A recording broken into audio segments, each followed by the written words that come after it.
Hello world! Welcome back to another episode of ThirdEyeCyphs. I'm your host, Natalia, and this is a podcast for... What is this podcast about?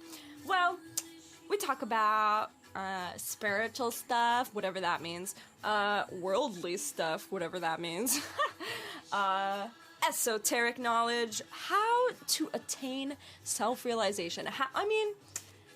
Okay, so we're both studying this together, guys, because it's not like, oh, I've attained self-realization, so let me share with you how I attained it. Not at all. I do know some people who feel as if they've attained self-realization, and they are very far from it. So if you are one of those people and you are listening to this, just recognize whoever you are. Other than that, we also talk about conspiracy theories, ETs, blah blah blah, conspiracy theory. Wait, did I just say that? You know, the good stuff, guys, the good stuff, and especially to help you realize your truest potential, because you have unlimited, super high, infinite potential. But yeah, with that being said, let's just get into the episode. ThirdEyeCyphs.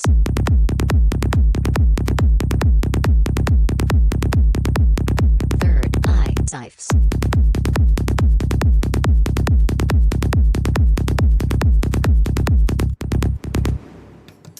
I had so many problems recording this. I just had a problem right now that I'm gonna have to go back and fix. I don't know what's up with the tech earlier. Okay, wait, let me backtrack. Let me backtrack real quick. For those of you who follow me on Instagram, you may already know this, but yesterday was Maha Shivratri. It ended this morning, and yeah, I put it on my Instagram, and this was my first year actually celebrating it. I was aware of it last year, very last minute. I was aware that it was Maha Shivratri on the same day that it was, so I had no time to prepare, nor was I don't want to say deep in my practice, because I was kind of very into my practice at that time, but anyways, I didn't celebrate it last year. So this year I was prepared, but I wish I was a little more prepared, and I didn't do everything that I really wanted to do. So Maha Shivratri, I don't even know if I didn't even explain what it was, guys. It is the great night of Shiva. It is a very big holiday to celebrate Lord Shiva in Hinduism. And yeah, so Lord Shiva is the god of destruction. He rids you of all your ego and impurities, and he's a very compassionate god. Some would say no, because of his very fierce and violent look, but he is amazing. And his other half, his feminine energy side, is Devi Ma herself, Parvati, right? So this is like the ultimate power couple, the infinite duo. I love them so much. They are my parents. They are literally my parents, because they created this entire universe. And they're all our parents. So yes, I'm looking at them right now. I'm actually recording this from my altar temple space. I'll post pictures to advertise this episode on Instagram today. But I haven't recorded in this. I actually said that I would not allow electronics up here. I wouldn't allow electronics and food up here. But for spiritual purposes, I allowed electronics last night for the first time, and then I thought maybe I could just record this episode up here too. But not just like to hang out up here. I would want to, but I don't know, this is a very sacred space for me. So anyways, so the holiday consists of fasting, either like straight fasting, you don't eat anything all day, or you don't eat and drink anything all day, or you can eat fruit, drink water, milk, yogurt, and maybe ghee, but I don't know, like, why would you eat ghee by itself? Unless it's, like, mixed with yogurt, maybe. But that's it. It's a very strict diet. And then you're supposed to actually, it's a whole day, depending on, like, how strict you are into it, or which certain rituals you follow. You pray all day. Not, like, straight up praying all day. I highly doubt, it's kind of just, like, basically the whole day is to honor Lord Shiva, especially the nighttime. So midnight is the most important part to perform puja, and then you're supposed to stay up all night, and then the night is split into 4 sections. They're all called something different, and there's different pujas for each section split throughout the night. And then you change different colors of what you're wearing, and it's puja, which is prayer or ritual, and then a mix between dancing, a lot of kirtan, singing bhajans, which is devotional music, devotional songs to Shiva, and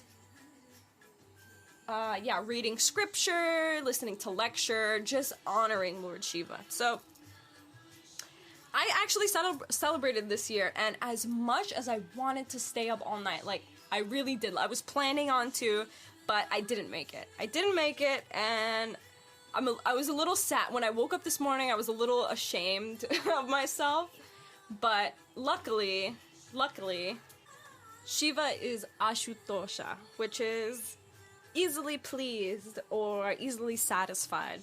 So I think, I actually did really good yesterday. I tried to stay up. I did. I made it to 12. Did I? Honestly, I think I made it to 11:30, and it wasn't even on purpose. I made the mistake of laying down. I knew if I would lay down, I would fall asleep. And I'm not supposed to lay down, but literally I had been sitting up and standing all day just because, like, you're supposed to sit up. You're supposed to sit up just because there is a huge surge of energy that is flowing within us on this day specifically, especially since the Kundalini energy that runs through our spine, that is Shakti itself, that is Parvati. So there are many different reasons why Maha Shivratri is celebrated, and one of it is the union of Shiva and Shakti. So there's a lot of energy running through us on that day, and I felt it, especially in my spine, and my back was so tired. I was just like, I need a break. And I was on the phone with my boyfriend, and I laid down for like a few minutes just to like ease my back, and then I was just gonna go right back up to the temple, or my little temple as I call it. And he woke me up. He was like, babe, and then I woke up, and then I was like, oh my gosh, thank you. And then I ended up just falling asleep from there. Well, he woke me up, and then I stayed up. I actually stayed up, but he did that because he was working too, so he wasn't completely aware that I fell asleep. He woke me up at 12:30, so I was kind of upset that I missed midnight specifically because I was supposed to be in meditation, and chanting specifically, or doing the whole puja process. But I had done puja before that. The puja's going on all night, but I had started puja before that, and then I went to go take a break, and then that happened. I fell asleep. So then I woke up at 12:30, and then I tried to stay up, and I chanted a little in my head, and I made it to like 1:15 in the morning, and then that was it. My weak-minded took over, and it was just like, okay, you're gonna go to sleep now. And when I woke up this morning, I was a little ashamed of that, but I am really proud that I made it that far, and I did actively take part in the holiday. So, what did I do? Well, the day is a day of detoxing. You're supposed to be asking Lord Shiva to rid you of all your impurities. So at the same time, you're detoxing your body. The day before Maha Shivratri, you're supposed to only eat 1 meal a day to make fasting easier the next day. I ate 1 meal the day before, but then I got the munchies at nighttime, and I filled myself up with granola, and milk, and I wasn't supposed to, and I fasted yesterday, but I think that's probably why it was a little easier to fast, because I kind of went to sleep with food in my stomach. And yeah, I only ate 3 oranges in the morning, and then I drank water throughout the day. I drank tea in the afternoon because I was really hungry, so it just kind of like settled my stomach a bit, but I wasn't starving. I was just kind of really hungry. And then evening, I drank a juice. I didn't even finish it. Cold pressed juice from a juice place. And then later at night, I ate 2 or 3 oranges. But these are like tiny oranges, like clementines, and not like giant oranges. And then I had a banana. The banana's like, it's supposed to be high in fiber, but I always feel like bananas are heavy for some reason. And then that was all I ate. I'll probably continue the fast into this afternoon.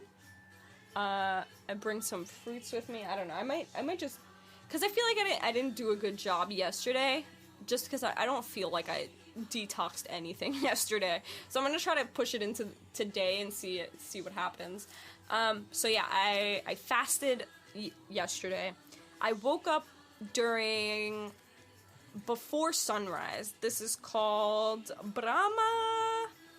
What is it called? Brahma. It's the certain time that you're supposed to actually do puja or ritual. It's like the spiritual time of the day. Brahma Muhurat. This is the creator's time. This is like 3 a.m. to 5 or 6 a.m. So I woke up at 5:20,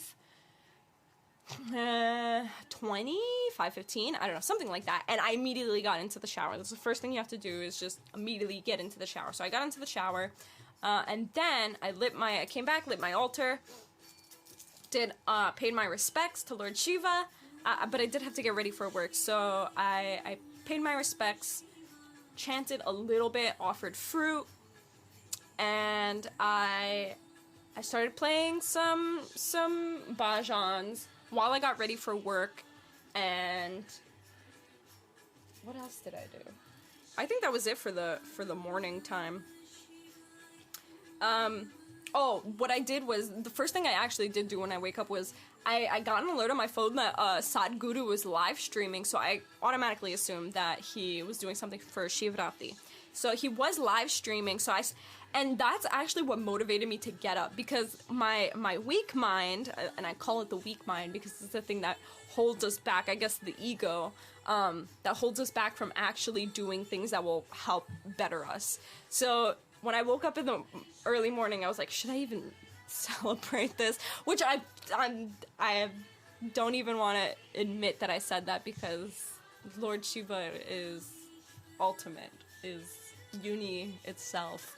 So I feel bad for saying that. But I saw the live stream, and he lit this fire in front of this gigantic Shiva statue, and he has this whole event for it.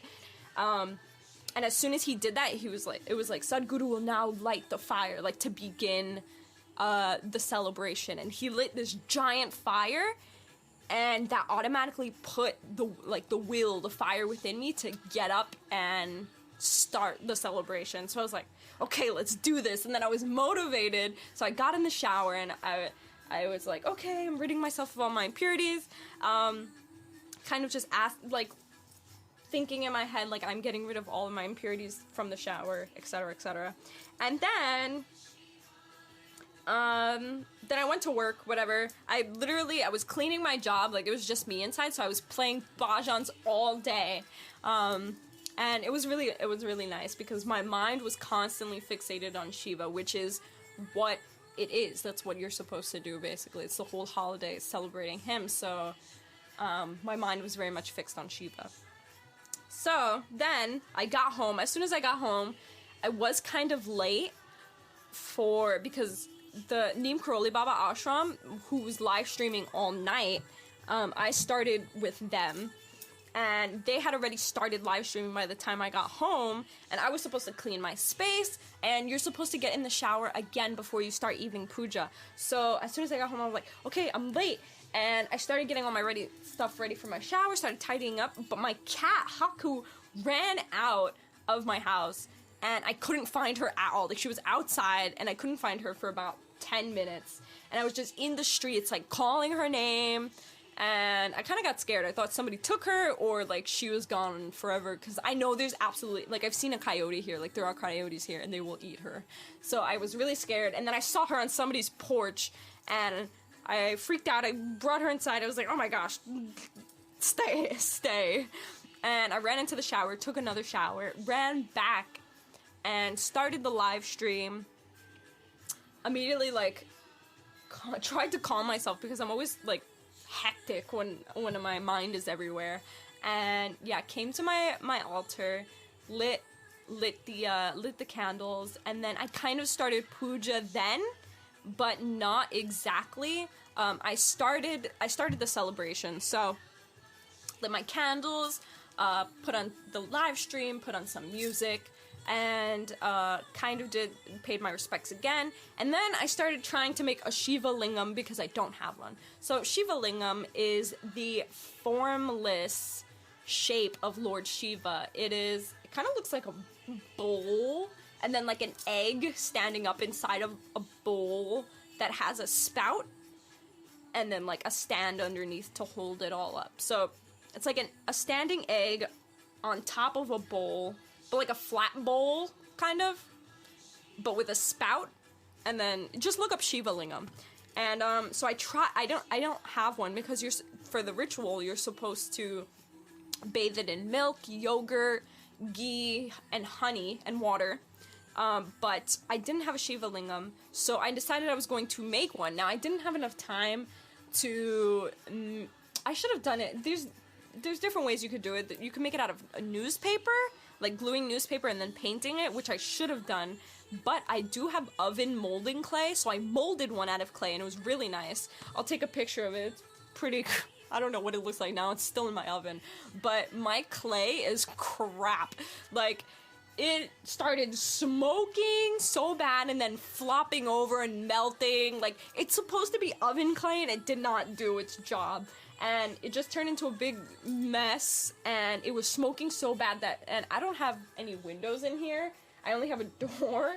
So I was trying to fix it in the oven so that it wouldn't flop over, and then I turn around, and the entire room is filled with smoke. Like, it looked terrible. And I was like, oh my god, like, I have to open the door immediately. Like, it's so bad, because it won't ventilate if I don't open the door. So I had to open the door, and then, like, swing it open, for 5 minutes. Like, swing it open and close to, like, fan the air out.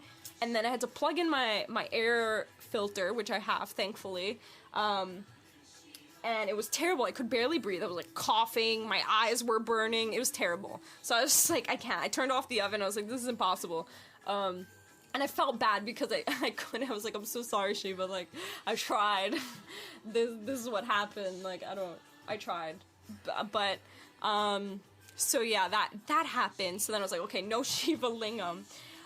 Enough with that. So then I started kirtan, and I started chanting for a little bit.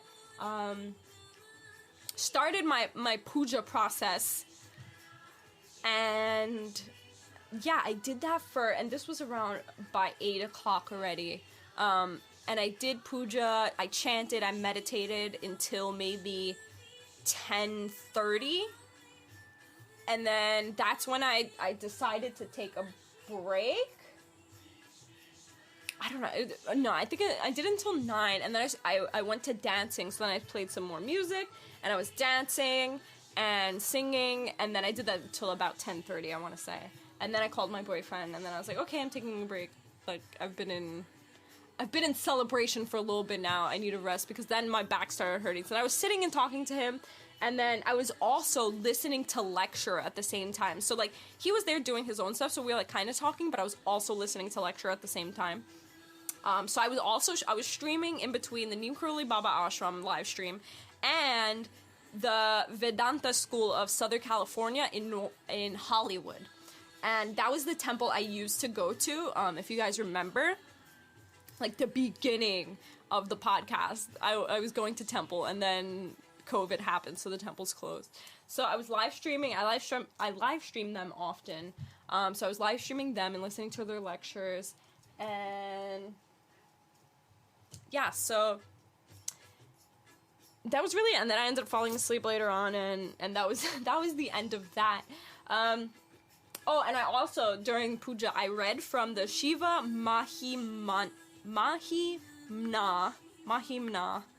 Strotam. And this is the hymn on the greatness of Shiva. And it is a beautiful hymn. And I felt as if while I was reading it, I was understanding it more and I was connecting with it more. And during this time, it's just very easier, since there's so much energy, it's easier to fall into meditation. It's easier to chant. It's easier for this information to come in just because the energy is super high. So yeah, that was it. That was my celebration, guys. I'm disappointed that I didn't get to stay up all night, because I was thinking, I was like, man, I'm gonna have to do the podcast in the morning. Like, I'm gonna be half dead. I'm gonna be like, or not even half dead. I'll probably have a surge of energy by the time. I'm like, I stayed up all night. This is what I did. This is what happened, and I didn't. I'm sorry. I don't have an exciting story. So much of that. But yeah. Anyways, I didn't even ask you. I didn't even ask you guys how you are. I was just really excited to share this with you, and I was really excited to celebrate it yesterday. And I'm really excited for next year's, just because I know I'll do way better next year, and I'll be more prepared, and hopefully by that time the temples are freaking open, and it will make my life so much easier. It will. But other than that, how are you? How are you? Check in with yourself right now. How are you?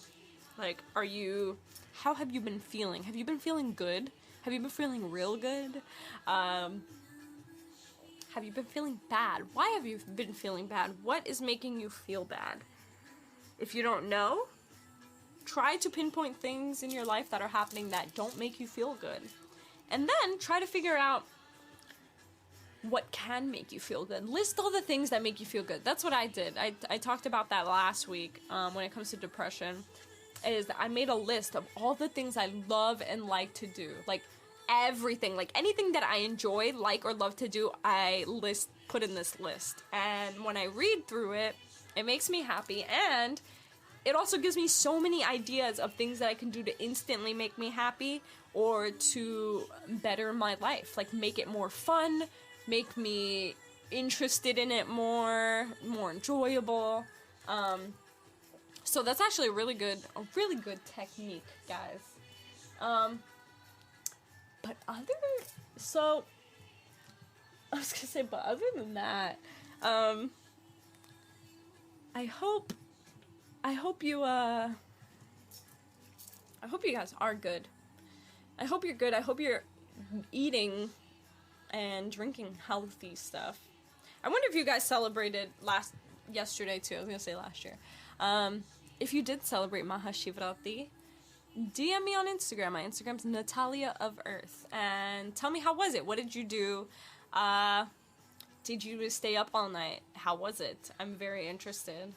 And yeah, getting back to making yourself feel better, can you find more celebrations in your life? I feel as if even having like some celebration like this, it was very fun. It was very exciting. I had a really great time, and I was by myself, but I wasn't by myself. I mean, I was with Lord Shiva, guys. Come on. But it was really fun. I felt like I got closer to Shiva. I felt the presence of Shiva everywhere, and it was very nice. It was a very auspicious day, and I loved it so much. I really enjoyed it.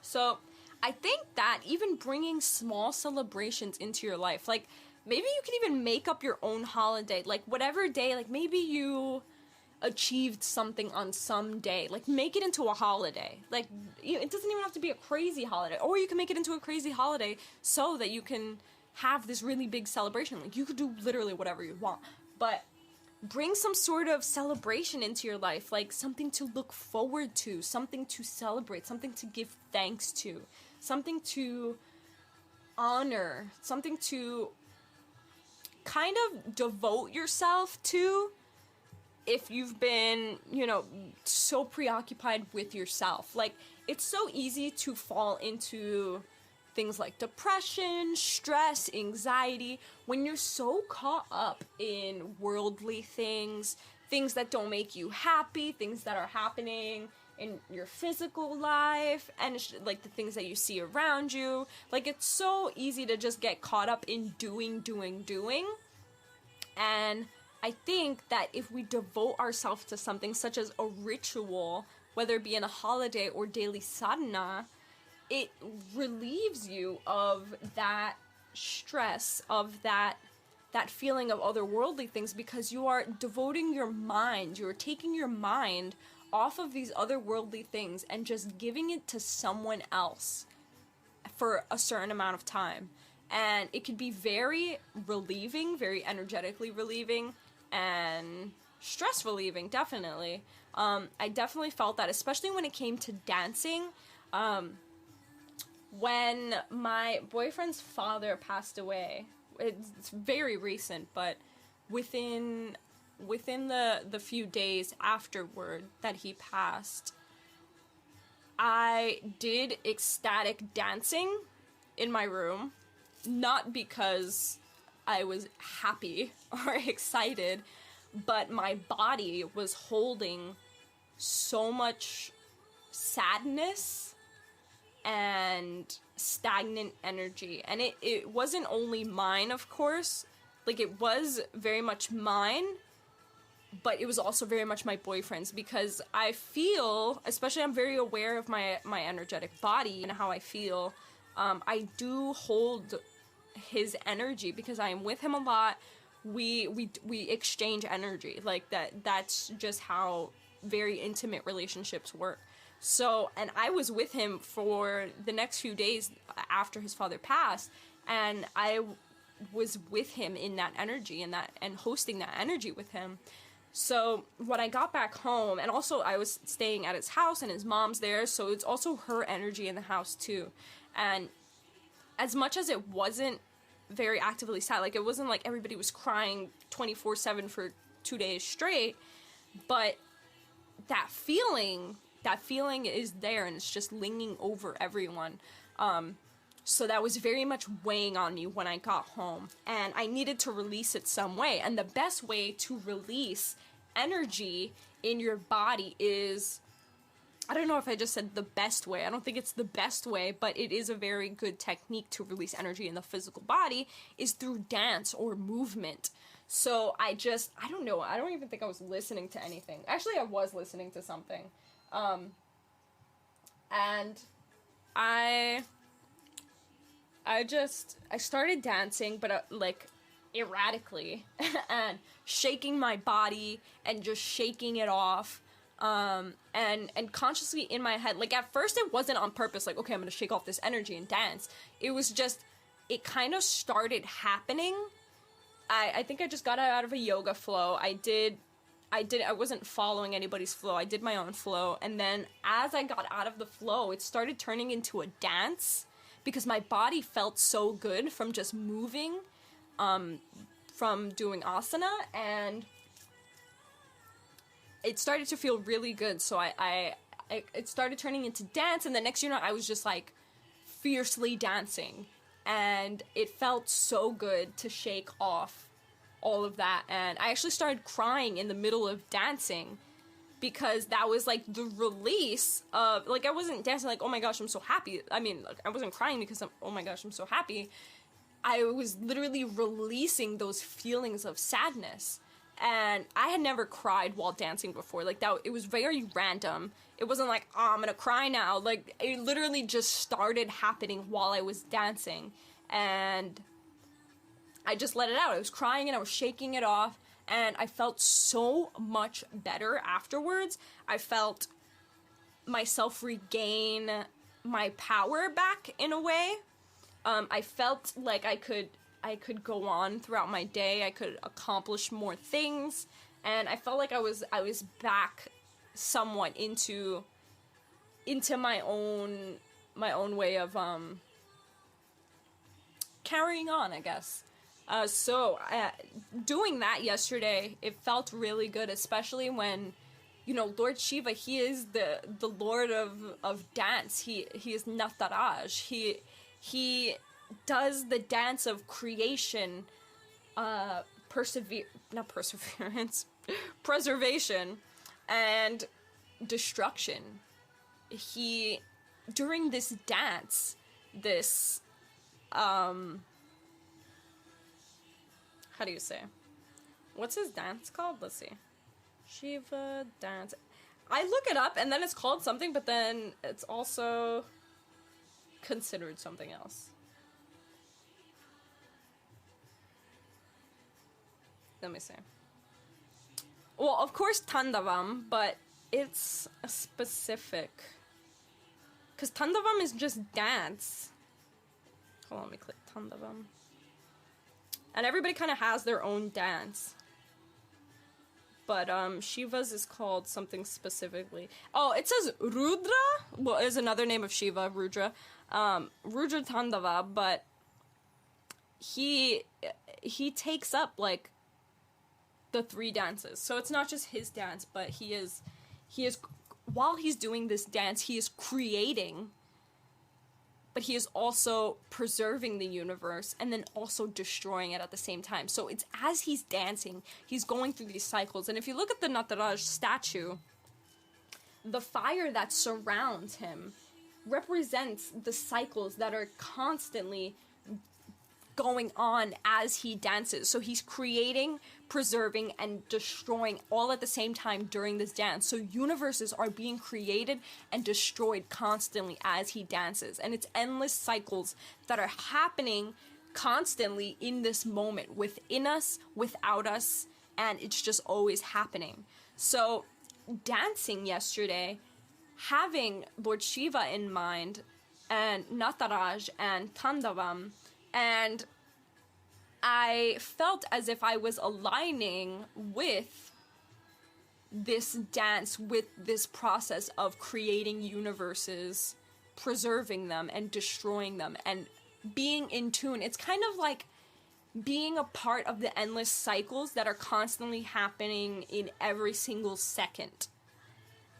It's the definition of being in tune. Just being in tune to what is happening beyond what we can see. It is the energetical processes that are constantly happening within us. It is the Ramayana. If you've listened to my mindful interlude where I talk about life and death, literally a couple days after my boyfriend's dad passed, I say that, well, I was studying the Ramayana for weeks, and the Ramayana is a cycle that just goes on and on into our lives. It is constantly happening. It is what is creating the universe. It is what is destroying the universe. And this is the same as Shiva's dance. And it is the same as the cycles that are endlessly happening in this universe, beyond this universe, in eternity.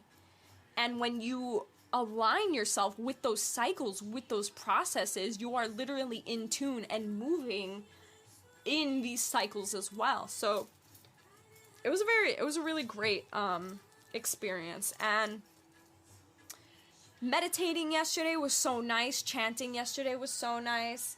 It was just great. It was really great. And so I think that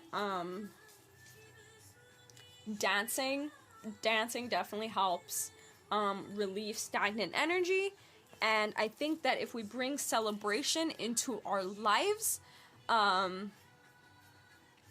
it could be really good for us. It could be really good for us. Hi, Haku. She's all stretching. She's up here. This is like her temple. She's like the gatekeeper. She stays up here all the time. Like, it's her little house. And sometimes she's, like, offended that I'm up here.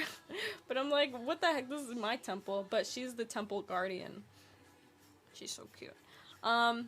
So, yeah, that was pretty much it. I'm sorry I didn't have a card reading for you this week. I tried with the Universe Has Your Back deck, and I was not getting a good reading, and I can't find my energy cards, but I kind of didn't want to pull from those anyways. I kind of want I want another deck. If you guys want to send me some oracle cards, that'd be nice. But yeah, so, other than that, she's so cute. She's literally just being super cute right now. Other than that, that is it for this week. I just wanted to share my whole thing yesterday, share my celebration process, and talk a little about why we should bring some more celebration into our lives and how it could help us. So, I hope you enjoyed this. I don't know if this was enjoyable for you, but if you guys want to know more about Lord Shiva, I can tell many stories of him. And I could tell many stories of a lot of Hindu gods. If you guys want to hear more of that, you guys gotta send me suggestions. Like, I want to know what you guys want to hear. Or just more about my spiritual processes, or how do I feel about certain things. I don't know, whatever. Just ask me anything, guys. Ask me anything. Thank you again for listening. As always, you are the best of the bestest. And this is also a really short episode, but I have to get to work. I apologize. But yeah, so again, I hope you guys have a wonderful week. Thank you for listening as always. My Instagram is Natalia of Earth, Natalia of Earth, this planet Earth. And yeah, check out my blog, guys. It's poppin'. I write blog posts every Monday. It's thewritingsofnatalia.wordpress.com. And yeah, I'm gonna be writing for some more people soon. I've been submitting some stuff, so let's see where that goes. I'll be sharing some articles that I write for people. Hopefully they're interesting, because I've written for people and they're kind of boring articles. But I have submitted some poetry into some places, and yeah, a lot of good stuff coming, guys. A lot of good stuff. So, anyways, your homework for this week is, how can you bring celebration into your life? Just think about it. What is there to celebrate? Think of just something. There has to be something for you to celebrate. Like, you can even celebrate food if you like food. Like, make it a celebration. But what can you put aside for a day, or just, like, plan it? Like, okay, this is what I'm gonna do on this day, like, and get excited for it. How can we bring celebration into our either daily lives or just into our lives? So, with that being said, I love you so much. Thank you for listening to this episode. Oh, sorry. I don't mean to do that, but I did start a new podcast. Now, it's not like this one. We're gonna keep this one going, but the new podcast is called The Writings of Natalia, and basically it's my blog posts on my blog that I post every Monday, but I am verbally reading them. So they're very short, like 2 minutes, 3 minutes, 1 minute, a few seconds, depending on how long the blog post is. But it's literally just me reading the blog post out loud. And it's called The Writings of Natalia. If you guys want to go check it out, follow it. And yeah, I should be posting... Well, I post the blog post every Monday, but maybe I can... it'll be recorded by Tuesday afternoon or Tuesday morning. But yeah, please support me in that podcast. The audio, I recorded a few. The audio wasn't so great just because I recorded from my computer audio because it didn't really matter. But then I recorded one with the microphone. I was like, oh my gosh, this sounds so much better. So I think I'm gonna just record the rest with the microphone. But yeah, so it's called The Writings of Natalia. Thank you so much for supporting me as always. And yeah, check out my link tree on Instagram. I got a bunch of cool stuff on there. And yeah, we will talk next week. We will definitely talk next week, and I'll have some good stuff for you guys as always. Om Namah Shivaya.